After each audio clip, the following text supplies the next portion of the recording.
Hello again, everyone. Edwin Learnard back once again. In this YouTube astrological segment, I'm going to be giving you my Libra May 2019 horoscope forecast, part 2 of 2. And yes, this does apply and pertain to the Sun, Moon, and Ascendant. Anyway, people, first thing off is as far as May goes, Venus will be in Taurus from the 15th until the 31st. So the 8th house is what will be emphasized and highlighted at this time. This could be about money being spent in some cases on a Taurus type surgery, such as something with the neck, the throat, the vocal cords. If you're unattached at this time, Libra, you might connect with a Taurus Sun, Moon, or Ascendant person, or simply one that embodies Taurus characteristics, and could be for a very deep connection, one that is non-superficial. And also, this may manifest in conservative spending on 8th house matters, such as maybe taxes or insurance matters at this time, maybe on a sexual partner, someone you're in an intimate relationship with, a shared resources scenario. And it also might be about valuing persistence, perseverance, and patience in 8th house matters, such as an intimate relationship you may be involved in, and also could be about valuing perhaps a Taurus type legacy of having patience, persistence, perseverance, stolidness, having a lot of composure and calmness, and also and being very stable and trustworthy as well. Next thing up, well, as far as May goes, Mars will be in Gemini Mars will be in Gemini from the 1st until the 16th, so the 9th house is what will be emphasized and highlighted. At this time, this could be about perhaps having acrimonious, contentious situations with in-laws and grandchildren. It could be over perhaps with a lot of harsh Gemini type witticisms. You may be putting a lot of energy and vitality into a Gemini type higher education. It could be something like with data or satellite communications or journalism, or doing something with the hands, such as auto refrigeration mechanics. Could also be doing putting a lot of energy into various publications. And it might be a time too where you might become somewhat angry at maybe superficial, mischievous, vacillating, gossiping in-law, grandchildren, a foreigner, someone that you may know well at a college, university, or a religious congregation. If you're unattached at this time, Libra, you may get involved with a sexual liaison and interlude with a Gemini.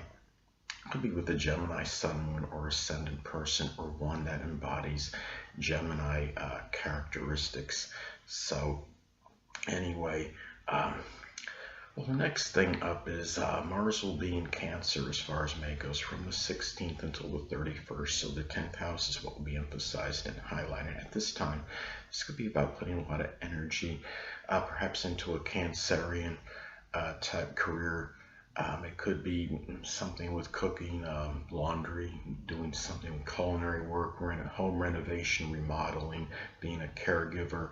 And also you might find yourself a situation with perhaps authority figures, the dominant parent, which is often the father, people prominent in your career, might be a little bit more acrimonious and contentious than usual. You might become angry over perhaps a very temperamental, moody, clingy, oversensitive dominant parent or authority figure. It could be about also, this could manifest perhaps in taking action into safety and security into one's career at this time. And also, too, you might be having confrontations with family at this time over matters where you are in your stature in life, your standing in the community, the career you may be involved in, maybe things that you may be doing that might be impacting your reputation or public image. And if you're unattached at this time, Libra, you might connect have a sexual liaison with a Cancer Sun, Moon, or Ascendant person, or one that embodies Cancer characteristics. Next thing up, Jupiter will still be in Sagittarius, so the 3rd house is what will be emphasized and highlighted. Now, at this time, as I've talked about previously, Jupiter can be rather paradoxical. It could be very strongly benign and benevolent, but it could also have a tendency to enlarge and expand. It could, in some cases, perhaps enlarge and expand foolhardy, self-righteous, over-optimistic, even reckless behavior, perhaps with siblings, with cousins, neighbors. It might even be in your interaction with them. Could also be about very fortuitous for perhaps maybe traveling abroad with third house people at this time, and also doing something perhaps expanding jocular and jovial communications in general. And also remember, Jupiter can be about hope and optimism. This could be about having a lot of hope and optimism through religious and philosophical communications and discussions, and perhaps very auspicious for doing some kind of sports writing or writing regarding philosophy, the law of religion at this time. And also some hope and optimism, perhaps through doing something with adventure or the outdoors with your neighbors, with cousins, siblings, maybe people that may have been prominent in your early education at this time. And anyway, next thing up, Saturn will still be in Capricorn, so the fourth house is what will be emphasized and highlighted. Now, at this time, you might experience certain limitations and restrictions, perhaps issues with the home, people that you feel close to home with. It could be the less dominant parent, which is often the mother, people that are in your family, and it might be also taking care of a sickly or debilitated family member at this time, or someone you're close to home with. It could be something connected with the knees, the bones, or the joints, and maybe making you feel somewhat despondent and melancholy. And also, too, this could be about establishing perhaps serious foundations and being very consistent with them as well. And also, it might be a time where you might feel kind of despondent, maybe sad about who you are at the core, but also could manifest perhaps in having responsibility with a lot of premeditation for that end or latter part of life.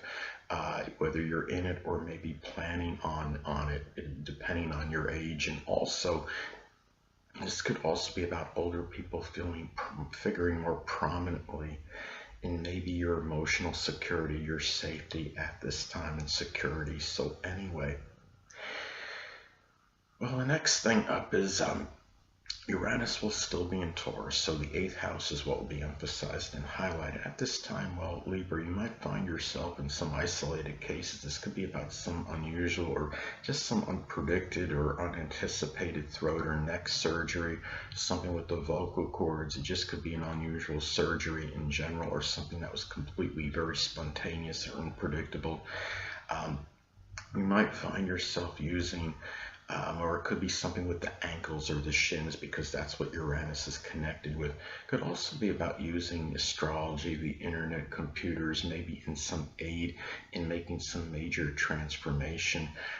Could also be about dealing with very unusual, stubborn, obstinate behavior, perhaps from someone you're in an intimate or sexual relationship with.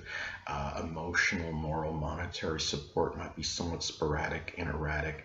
And also, in some cases, this could be about Taurus friendships. They could be Taurus, Sun, Moon, or Ascendant people, or simply ones that embody Taurus characteristics might figure more prominently in crisis situations. Moral, emotional, monetary support at this time, more so than usual.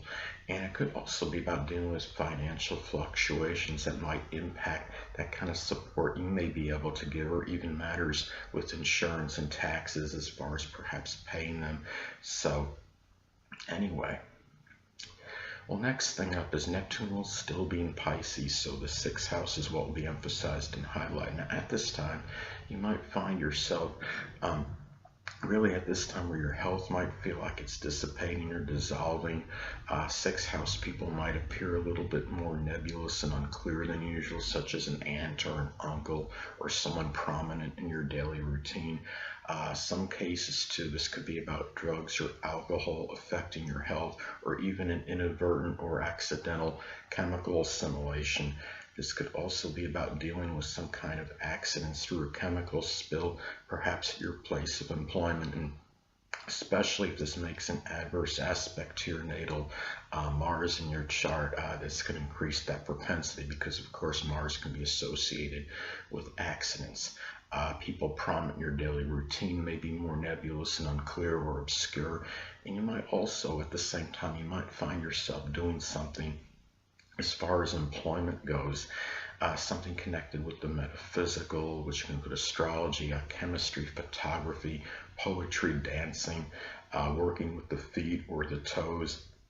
And also, too, remember that Neptune energy could be somewhat lethargic. So, I mean, you might feel more like fantasizing about doing things in your day-to-day routine, or even doing service for others, as opposed to actually acting on it. Especially, a lot of this is predicated and dependent on the aspects this makes too.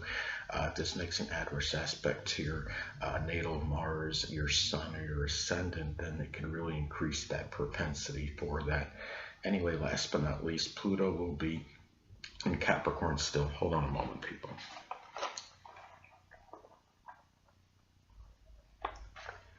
Sorry about that, I'm back. Pluto will still be in Capricorn, so the fourth house is what will be emphasized and highlighted. At this time, I know a lot of you don't want me to say the dreaded D word, but I'm going to anyway. This could actually be about the literal death of a family member, someone you're close to home with. It could be the less dominant parent, which is often the mother. Could also be dealing with power struggles and control issues with people in your home and your family life, and also about digging deep into your roots and your traditions, your ancestry at this time, and also who you are at the core. Also, though, guard against perhaps obsessive or compulsive type behavior with people you're close to home with, family members, the less dominant parent. Pluto can be about obliteration. It could be about figurative deaths. It could be also, in this case, about destroying foundations, but maybe starting new ones. And also, perhaps, to you want to be able at this time to have power and control in that latter part of your life at this time. And also, too, it could be about establishing Pluto foundations. It could be involving transformation, rebirth, regeneration. And also, too, you might be doing something Pluto related out of the home. It could be something with insurance, or something with the occult or the supernatural, astrology. It could be anything connected with Pluto at this time. So anyway, people, that will conclude this YouTube astrological segment for my Libra May 2019 horoscope forecast, part 2 of 2. And stay tuned next time, where I'll be giving you my Scorpio May 2019 horoscope forecast, part 1 of 2. Two things I want to get with you on before I head out. Firstly, the stars may impel but do not compel. And secondly, never isolate any single astrological element, aspect, planetary placement, position, configuration, influence, or what have you, and make an analysis of a person, astrologically speaking, based on this alone, because astrologically speaking, the person is the sum of all their components in their natal chart and not just one. Until next time, people, stay well.